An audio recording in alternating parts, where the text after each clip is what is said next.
Thank you so much for joining us today. Today we're previewing the match against the New York Red Bulls. Now we're joined by head coach Phil Neville. Phil, can you please get us started with opening remarks? Good afternoon, everyone. I hope you're okay. It's obviously been a quick turnaround since we landed back yesterday. We stayed the night in Toronto just to make sure that we recovered really well for this game tomorrow night at home, which we're massively excited about. You can feel the excitement with the supporters coming tomorrow night. So we're just going to make sure that we live up to those expectations. In terms of the turnaround, the days between the games, it's been mostly about recovery. We only did a light session this morning. Yajoa, Gibbs, Shawcross, Jovin Jones, Alvarado Ventura, all out for the game, and we've got massive doubts about Gregory and Robbie, and Gonzalo will be back for the game tomorrow. Gonzalo's come through training, no problems this morning. So I will take right to the very last minute tomorrow to name my team in terms of getting everybody the chance to play in a game that they all want to play in. I think in terms of the quick turnarounds, I think 24 hours is always big in terms of the recovery process. This is second day. Second day is when you feel the most aches, bumps, bruises, and mental tiredness, and tomorrow night I'll be picking the most mentally fresh team that I can, and what I said, someone that starts the week, and I think what I've said to you guys is that this week we'll be utilising the full squad. People are going to get opportunities, people need to be ready, and people when they come in need to make the same impact of what the guys did the other night when they came in and played. So we're massively excited. We know there's going to be a big turnout. We know our fans are really going to be excited for the game, but it's going to be a massively important game, but a really difficult game against a team that's got massive energy, who are not probably getting the results that their performances have probably been justified over the last 4 or 5 games, but a team that I think is really impressive. And every game in this league seems to be real difficult, and every game for Inter Miami seems to be a cup final, and I think tomorrow night is no different. And I think that's where definitely the players and myself really love those occasions, and we're looking forward to tomorrow night. Thank you, Phil. If you have a question on the call, please raise your hand. We're going to get started with Lauren, and then we'll go to Mike. Go ahead, Lauren. Thanks, Rafa. Good morning, Phil. Hi, Lauren. We haven't played New York Red Bulls this season. Can you talk about the team's approach to this match? Well, I think we know we're going to be up against a team that their average age, I think, is under 23 or 23 and under, who have got bags of energy. They've rotated their team a lot, and they've played different systems in the last 4 or 5 games. So they're a team that are really fluid. They're a team who've got really good individual players, and they're a team that've got exciting young players as well. And I think when you've got a team like that, you've always got to be aware of that unknown, because these young players are fearless, and the energy, the way that they play deserves respect, and we need to make sure that we start playing better. We're winning games of football at the moment without playing outstanding football, and for us to kick on again, and what I've spoke to the team about this morning is that we made massive, huge steps since the New England game. And now we just need to make another giant step forward, and then a giant step forward, not in terms of the results have been really good, but in terms of our performance levels. If we need to get to where we want to get to, and looking at the results last night, the teams that went above us last night, we still need to keep improving to make sure that we compete and try and finish above those teams that played last night. And we're now getting to the part of the season that I enjoy more than anything. This is where you earn your money. This is where you have to be really courageous and brave, and I want my players to be the same. Mike Di Pasquale, then Michelle Kaufman. Go ahead, Mike. Thank you, Rafa. Good afternoon, Phil. Afternoon, I wanted to ask you, do you look for a fast start against the Red Bulls based on this? They're a desperate team right now, and they're trying to make their 11th straight playoff appearance. And after losing to Columbus 2-1, their manager said they were like a youth team against adults. So when you face a desperate team like this, do you need a fast start? Well, I mean, in an ideal world, and I've got to say I love it. I don't want us to keep leaving it to the 96th minute, because I don't think that'd be good for anyone in and around this football club. It would be good to have a fast start, but I have a feeling that they will start fast because of their energy, because of their quality, because of their average age. They will want to start fast, and what we've got to make sure of is that, you know, teams coming down to Florida, it is absolutely so difficult to maintain a level of intensity for the full 96 minutes. The last 30 minutes of games, when the game slows down, the last 30 minutes of games when the game gets really stretched, we need to make sure that we're in the game and that we can use our experience. That's been our strength the last 5 games, the experience in the last 30 minutes to see out games and to win games of football.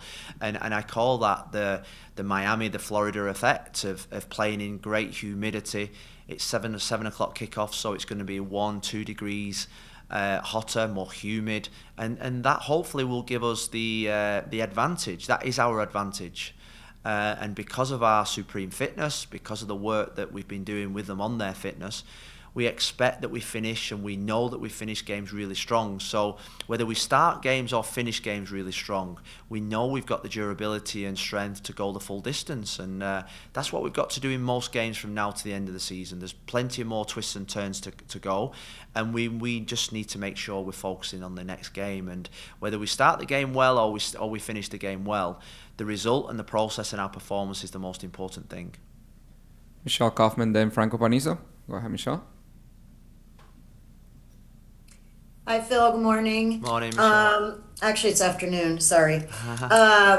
What can you give us a little more detail about the injuries to Robbie and to Gregory? And also, do you feel like with this stretch of time, this stretch of results of 11 games, just one loss, do you sense that other teams are respecting you guys more now?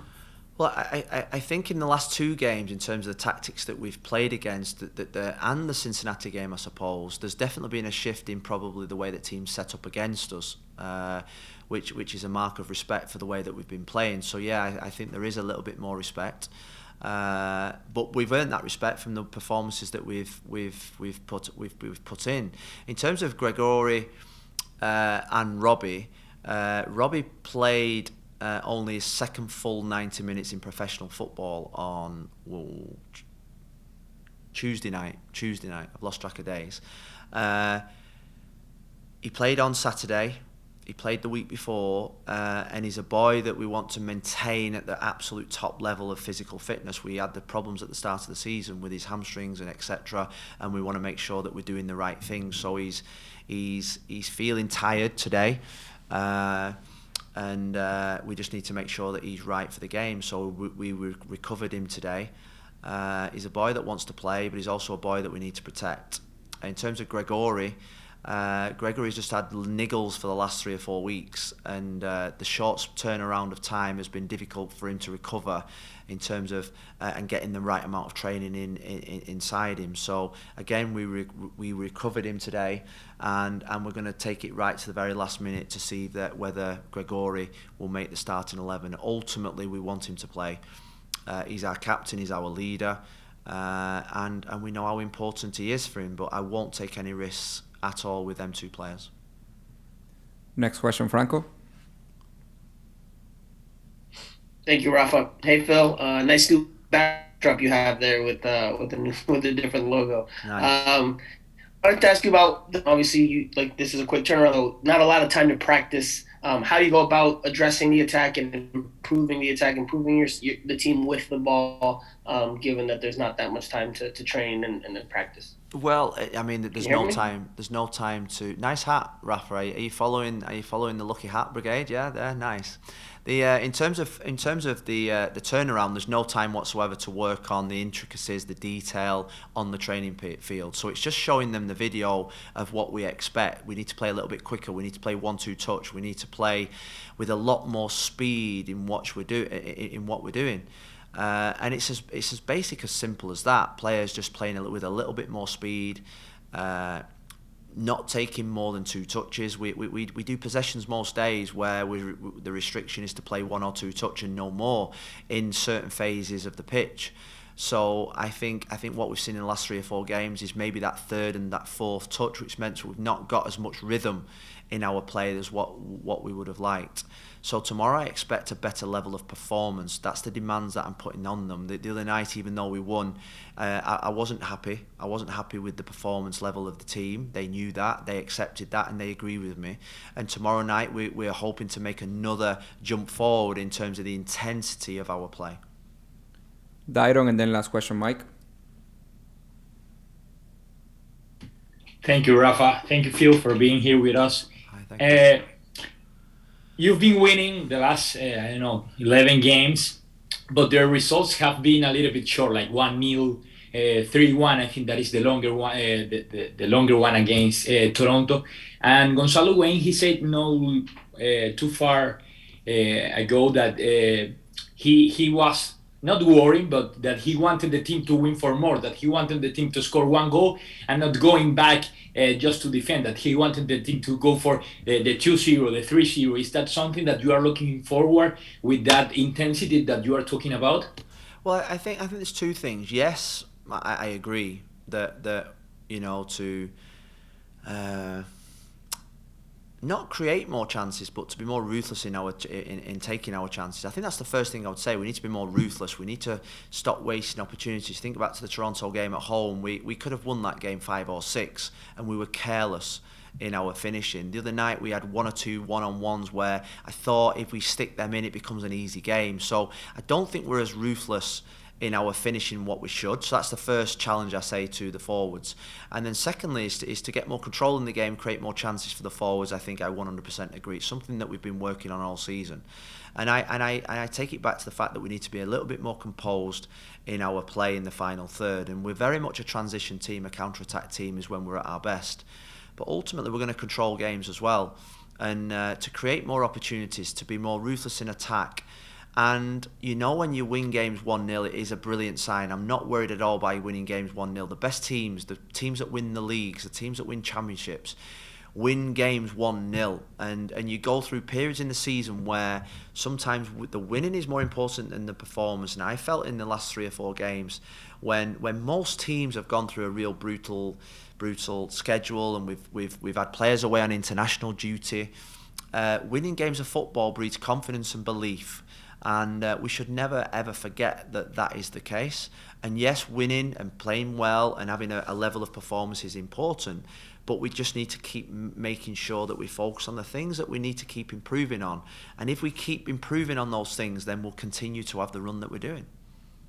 Last question, Mike.